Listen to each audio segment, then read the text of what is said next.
Well, a Friendship high school senior is feeling confident about his next stock show and life after school. That's because of how well he did in ag mechanics at the San Antonio Stock Show and Rodeo. KCBD News Channel 11's Patricia Perry introduces us to Cade Clark and his masterpiece. This isn't Cade Clark's first time on a tractor, and it certainly won't be his last.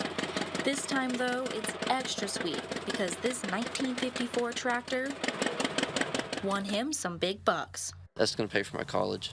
Clark won first place in his class, grand champion in his division, and reserve grand champion of all the tractors in San Antonio. I won 2 welders, 2 torches, toolbox, 2 buckles, and then a $10,000 scholarship.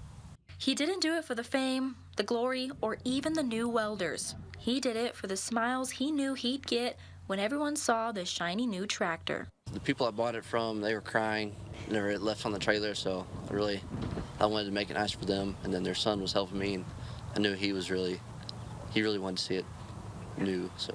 It took 700 hours of work to take it from this to farm ready. It was like a sense of accomplishment. He's been in FFA for 4 years and says he's learned a lot. It's taught me responsibility, a lot of self-discipline. Which will help him in his next steps. After he walks across the stage, he's plowing into his degree in ag business and a future of farming.